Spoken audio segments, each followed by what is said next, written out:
આપણે આવી ગયા છીએ પાલક તોડવા વાળીએ. આ જોવો તમે મિત્રો, પાલક તોડે છે.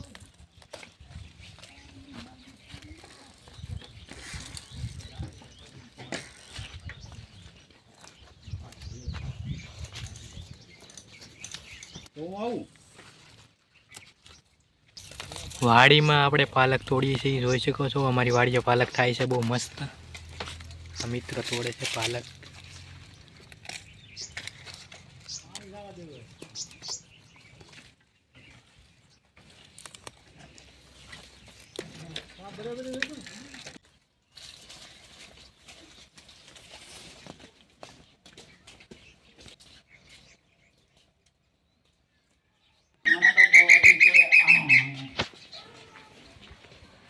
આપણે વાડીએલી પાલક તોડીને આવી ગયા છે. પાલક બટાકાનું શાક બનાવવાનું છે અને ગામમાં આપણે જવાનું છે પાલક બટાકા માટે એ પાલકનો સામાન લેવા, બટાકા ને એવું લેવા. તો હેલો મિત્રો, આજે આપણે બનાવવાનું છે આલુ પાલકનું શાક. એટલે આપણે આલુ પાલકનો સામાન લેવા જવાનું છે ગામમાં. એટલે આપણે પહેલાં સામાન લઈ આવીએ બધો.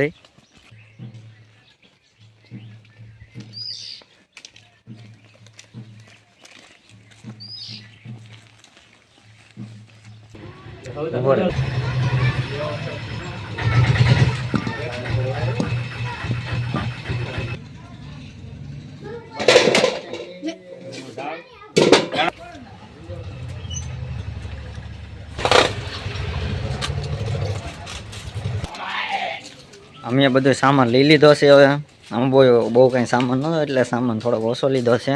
સામાન દેખાડાય. Very good. અમારા ગામનો ખુફિયા રસ્તો છે.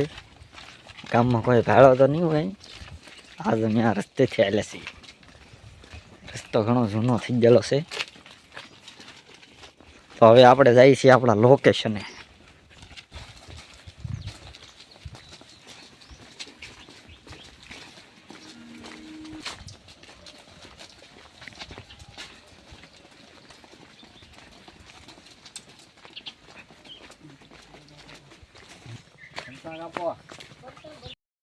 આપણે બણતણ ખૂટી ગયેલા છે ગાય, એટલે આપણે આવી ગયા છીએ આ નજીકમાં બણતણ કાઢવા. આ બે મિત્રો બણતણ કાઢે છે ને આ ભાઈબંધ પણ આવી ગયો છે એક બણતણ કાઢવા.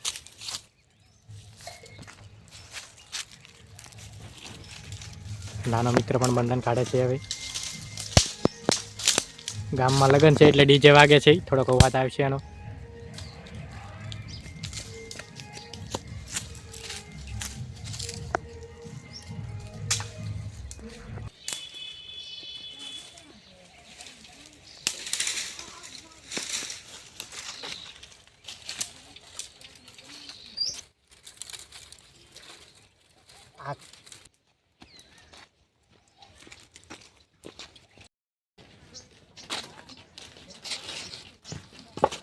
આપણો ચૂલો તૈયાર થાય છે ગાઈસ. આપણો ચૂલો બનીને તૈયાર થઈ ગયો છે ગાઈસ. હવે આપણે બનાવવાની છે વાનગી. હવે આપણે પાલક ધોવાનો છે ગાઈસ. વાડીમાં તાજો પાલક છે એને પણ ધોવો પડે. સારી રીતે ધોઈ નાખ્યો છે એને.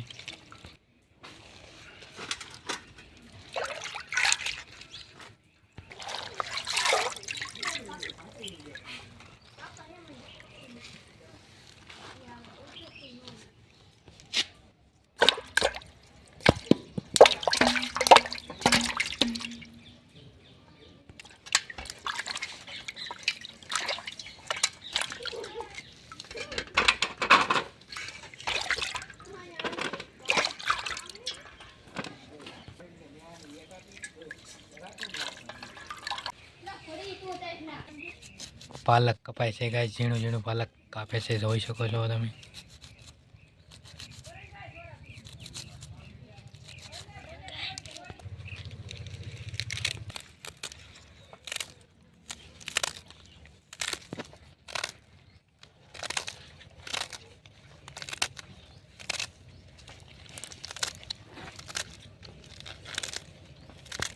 તાજો તાજો લીલો પાલક.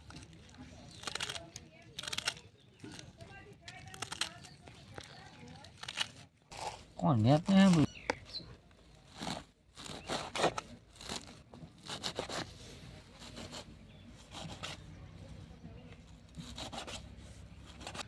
બટેકાની સાયલું ઉકળે છે. પાલક બટેકાનું શાક આપણે બનાવવાનું છે. જોઈ શકો છો તમે. ન ઉકળો તો પણ ચાલે, પણ મજા ન આવે એટલે એના માટે અમે ઉકળીએ છીએ. જોઈ શકો છો બટેકા કપાય છે ઝીણા ઝીણા. આલુ બટેકાનું શાક બનાવવાનું છે આપણે.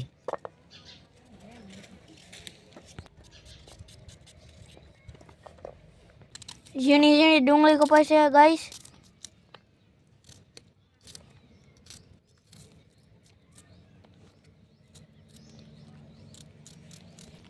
લસણ ફોલે છે. લસણ આપણે નાખવાનું છે. આ ભાઈ લસણ ફોલે છે, જોઈ શકો છો તમે. લસણ કપાય છે ગાય છે ને ઝીણું ઝીણું કાપવું પડે. આખું ન નખાય એના માટે કાપે છે. ડુંગળી આપણી કપાવા આવી ગઈ છે, થોડીક બાકી છે હવે. લાલ લાલ ટમેટા કપાય છે ગાઈસ. લાલ સટક છે. તમે જોઈ શકો છો ટમેટાનું કટિંગ ચાલી રહ્યું છે. બે મિત્રો ટમેટા કાપે છે અને આપણી બધી આઈટમ હવે કપાઈને તૈયાર થઈ ગઈ છે. હવે આપણે આને ખાલી પકાવવાની છે. આગળ 5-10 મિનિટમાં આપણું શાક તૈયાર થઈ જશે. વિડીયો તમે જોતા રહેજો. આપણો ચૂલો જગી ગયો છે ગાઈસ. હવે આપણે બનાવવાનું છે. તપેલું મૂકી દીધું છે ગાઈસ આપણું. હવે જોઈ શકો છો તમે. એમાં આપણે નાખીશું તેલ. નાખે છે તેલ. જીરું, ડુંગળી, લસણ,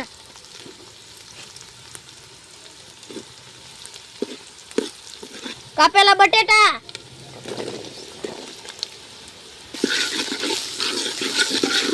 મિક્સ કરે છે સારી રીતે. જોઈ શકો છો તેલમાં બધું ચડવા દેવી છે પહેલાં અને એને હલાવી છે એટલે તેલમાં. સારી રીતે ચડી જાય. થોડીક વાર એને પાકવા દઈશું ને પછી બીજી આઈટમ નાખીશું. આ બધું પાકે છે, મિક્સ થાય છે, તમે જોઈ શકો છો. મીઠું,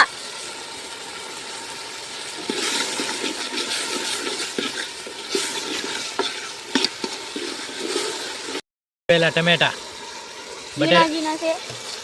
બટેકા આપણે થોડી વાર ચડવા દીધા, પછી કાપેલા ટમેટા નાખી છીએ. કશ્મીરી લાલ મરચું,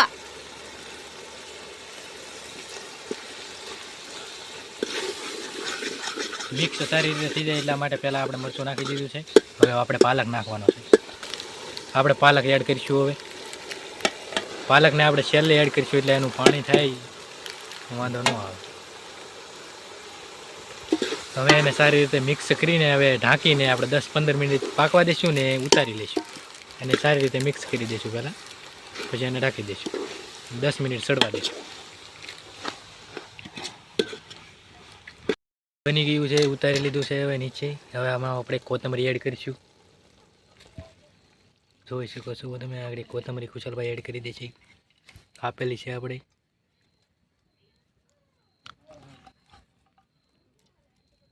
વાનગી આપણે તૈયાર થઈ ગઈ છે. હવે આપણે આને ખાવાની છે.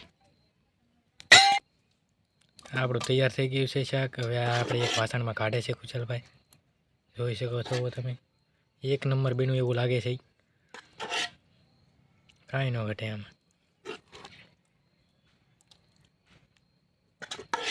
પાલક બટેકાનું શાક એક નંબર છે ગાઈસ. હવે આ શાક આપણી પીરસે છે, જોઈ શકો છો તમે. બટેકા અને પાલકનું શાક એક નંબર બન્યું એવું લાગે છે. તો આગળ ખાવું એટલે ખબર પડી જશે કેવું બન્યું એમ. જોવામાં તો એક નંબર ને સુગંધ પણ મસ્ત આવે છે. આ બધા મિત્રોને આપે છે, જોઈ શકો છો તમે.